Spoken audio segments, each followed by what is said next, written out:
Salut tout le monde, ici c'est Kalon, rappeur africain originaire du Gabon. Je vis sur Accra actuellement au Ghana.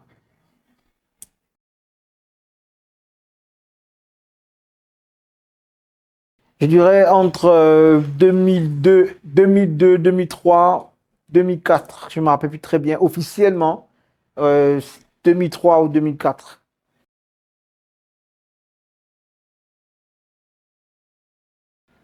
Ok, tout d'abord, avant d'expliquer ce qui s'est passé avec Ngoïk, il faut que j'explique comment j'ai fait pour entrer dans Ngoïk. Parce que souvent, je vois des réactions de certains fans sur Internet dire des choses qu'ils ne connaissent pas en fait, parce qu'ils ne connaissent pas vraiment qui est Kalon, comment est-ce que j'ai adhéré à Ngoïk. Bon, la première fois que j'ai vu F1G prester en tant qu'artiste, parce qu'il était dans le quartier, mais il venait d'arriver dans le quartier, mais je ne savais pas qu'il rappait. Et alors, un jour, lors d'un concert à Gabon, il a fait un son. Et après le show, au quartier, on s'est vu, il m'a posé la question comment tu as trouvé mon show et tout et tout. J'ai dit non, c'était bon. À l'époque, c'était l'affaire Kidaï. Je trouvais que c'était un morceau un peu. J'avais pas encore écouté ce genre de rap. Voilà, c'était un peu musique, comédie et tout. Donc, je l'ai fait comprendre que je pensais qu'il fallait un truc un peu plus sérieux. Il était très attentif à ce que je disais parce que je pense que je disais quelque chose de sensé. Et 2 semaines après, il m'a appelé, il m'a fait écouter un son. C'était vraiment très, très rap. Voilà.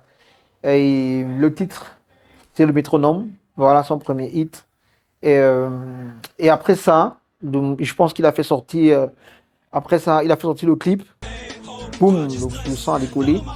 Et après ça, je pense un mois après encore, il m'a appelé pour me faire la proposition comment dire ça, de faire partie du projet Ngoïk. Parce que ça, c'était pas encore.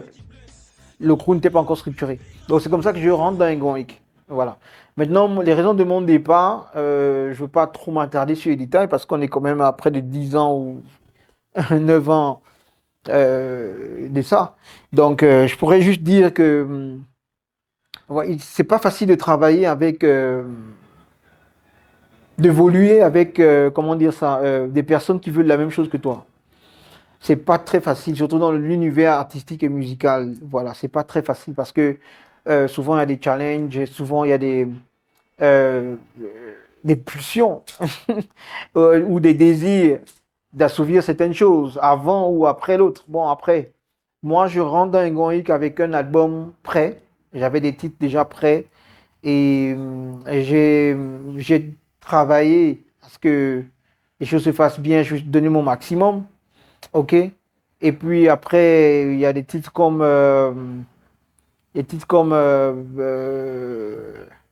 Mon dernier bling de FNG, qui était aussi de mes produits, ça faisait partie, c'est moi qui lui avais donné ce beat parce que c'était mon beat à la base. C'était dans un projet que l'on m'a envoyé de France, mes cousins qui sont en France. OK? Et je lui ai donné le son, l'instrumental pour que ce soit, ça fasse partie de son projet. Et voilà, c'est devenu aussi un de ses beaux titres.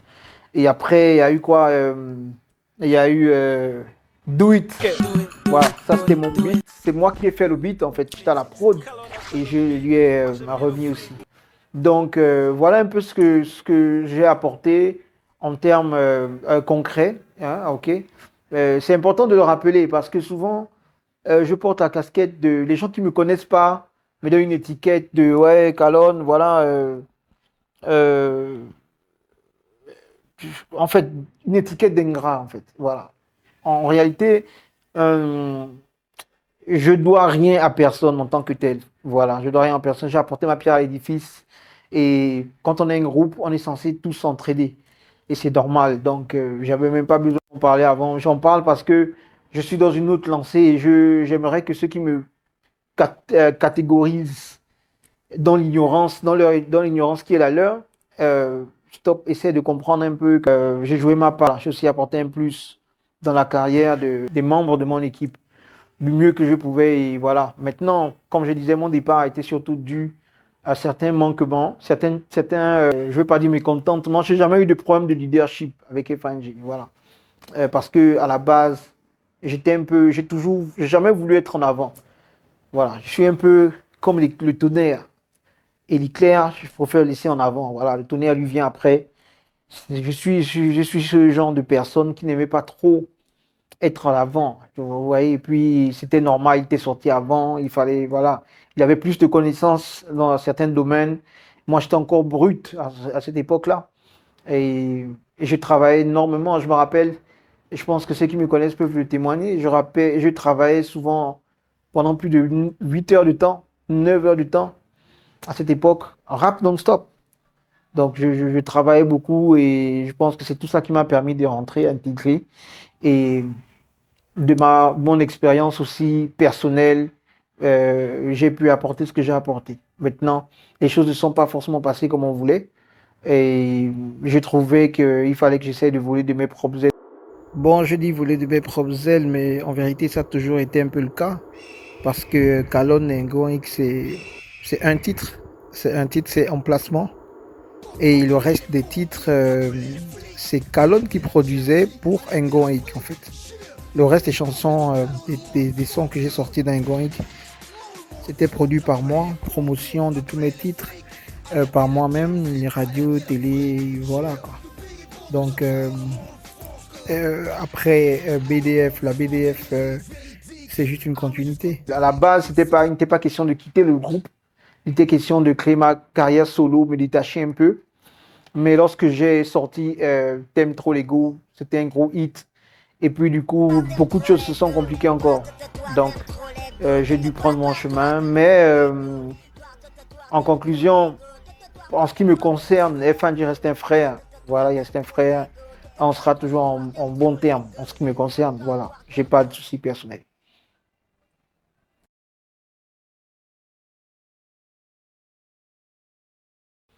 Bon, les plus grosses difficultés pour un artiste en général, je crois que c'est euh, le pont qu'il y a entre la vie personnelle de l'artiste et la vie artistique. Voilà, ce qu'on fait quand on est à la maison, quand on est en famille et tout ce qu'il y a comme charge. Voilà, aujourd'hui, nous sommes plus des jeunes gens comme avant. On a des familles, on a des enfants, on a des parents qui vieillissent, nous-mêmes on prend de l'âge. Donc, il y a beaucoup de plus de charges. Et, pour nous, les artistes en autoproduction, le challenge en ce qui me concerne, c'est surtout à ce niveau-là. Souvent, on a envie de faire des choses, on n'a pas envie de faire des choses à la va-vite. Donc, il faut beaucoup de moyens, il faut assez de moyens. Comme je vais donner un exemple, mon album Black Pardon, c'est un album qui a une assez grosse valeur financière parce que je suis au Ghana et depuis que je suis au Ghana, j'ai jamais fait une musique pour moi-même ici au Ghana. Donc je travaille plus avec des ingénieurs ghanéens et j'apprends avec eux aussi. Donc un titre ici au Ghana, ça c'est dans le studio dans lequel je travaille, c'est à peu près dans les 100 000 francs. Donc l'album, on a enregistré une trentaine de sons, on a sélectionné 22. Donc, si on fait le calcul comme ça, on est déjà dans les 2 millions et quelques. Sans compter certains beats qui ont été achetés au State. Ça gonfle encore le montant. Et tous les clips que j'ai fait au Ghana, depuis que j'ai fait 3 clips. Olua était un clip qui m'a pris à peu près dans les 4 millions. Je donne des chiffres pour faire comprendre que c'est pas facile. C'est pas facile, parce, surtout lorsqu'on est à l'extérieur et qu'on veut avoir une bonne qualité. Quand on est chez soi au pays, c'est un peu différent parce qu'on a des links, on a des connexions. Voilà, donc je pense que le plus difficile, c'est souvent ça, les ressources. Quand je parle de ressources en termes financiers, techniques et tout ce qui va avec, on ne connaît pas forcément beaucoup de gens aussi. Parce qu'on veut faire un clip beau avec beaucoup de monde, faut mouiller un peu tout le monde. C'est un peu plus compliqué. Quand on est au pays, on appelle au quartier et puis c'est tranquille. Mais ici, tu ne peux pas déplacer les gens n'importe comment. Voilà. Donc, dans mon cas, je dirais que c'est surtout au niveau de l'organisation personnelle pour pouvoir matérialiser, pour pouvoir aboutir à ce que je veux dans mon univers artistique. Donc, je ne sais pas si je me fais, si je me fais comprendre, mais en fait, ce que je veux dire, c'est que c'est pas facile parce qu'on met tous les moyens, toutes les ressources. Nous sommes indépendants. Voilà, c'est pas très facile. Voilà, c'est pas très facile. Et à part ça, ouais, je pense que j'ai répondu à la question.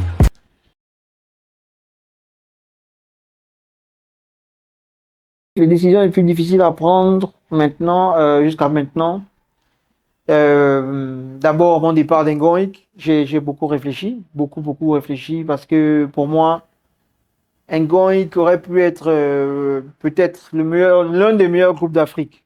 On avait tout ce qu'il fallait, on était en avance dans le mind et tout et tout. Bon, après, les ambitions personnelles souvent prennent le dessus sur les ambitions collectives et la vision future, et c'est ça qui nous freine souvent dans notre démarche.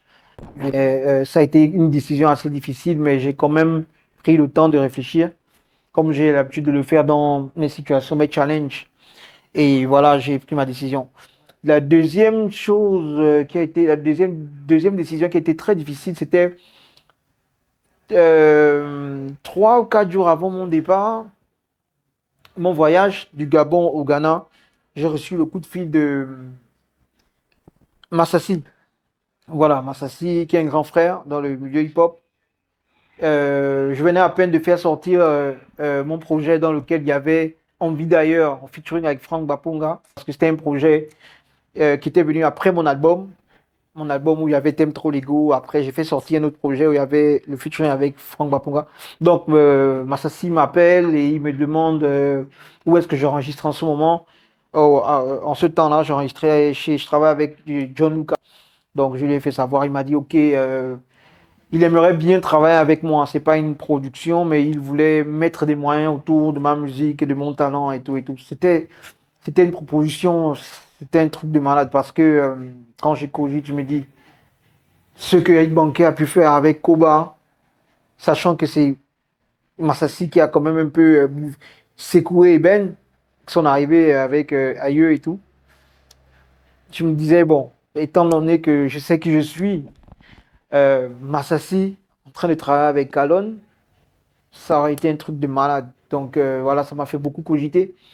Mais il est très difficile pour moi de revenir en arrière lorsque j'ai pris une décision. Donc, euh, j'ai préféré comment dire ça, euh, faire mon voyage. Voilà, c'était une décision assez difficile parce que c'était une collaboration qui devait nous propulser très loin.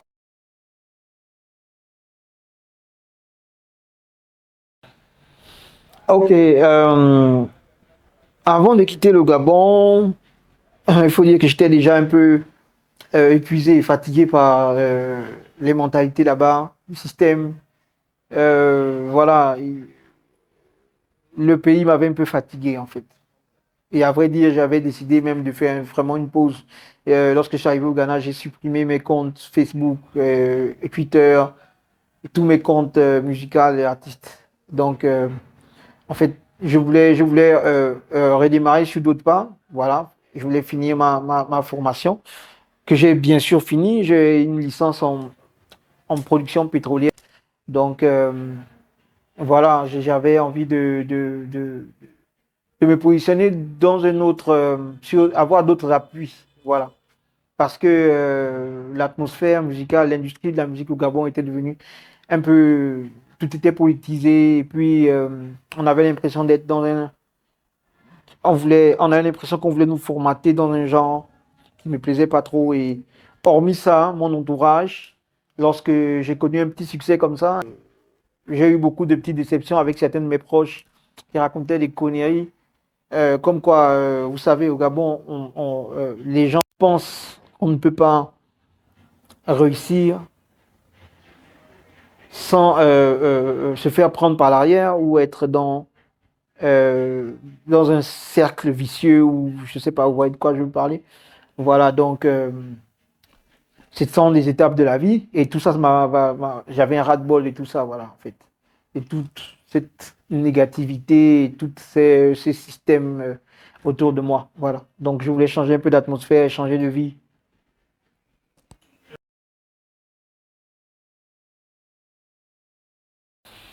Je pense que le showbiz gabonais est en train de prendre, d'évoluer. Il est en train de faire son parcours. Même si étant ici au Ghana, je vois que les autres sont beaucoup plus avancés, sont beaucoup plus développés, sont beaucoup plus matures, beaucoup plus mieux structurés. Donc, il y a les moyens, mais les moyens ne suffisent pas. Il faut de la bonne volonté, il faut bien faire, il faut beaucoup se former. Arrêtez d'apprendre sur le terrain seulement, il faut vous former. Aujourd'hui, nous avons Internet, formez-vous. Il y a des formations gratuites, il y a des formations qu'on paye. C'est très important de se former, connaître la science au côté scientifique, même si vous avez le talent. Voilà, je pense qu'avec ça, ça va aller. Et puis nous, chacun fait son travail. Essayons de tous de bien faire notre travail et je pense qu'on y arrivera.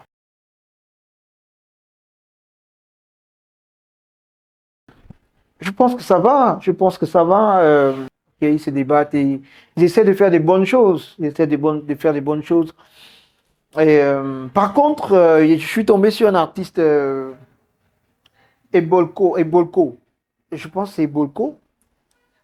Et qui a fait sortir un son qui nous a fait vraiment, à nous qui sommes ici, Gabonais, qui sont à l'extérieur, qui avons des amis ghanéens. Je sais pas s'il a voulu faire un remix d'un son de Shatta Wale. Hey, NSI, VIP, avec moi Glenn 18.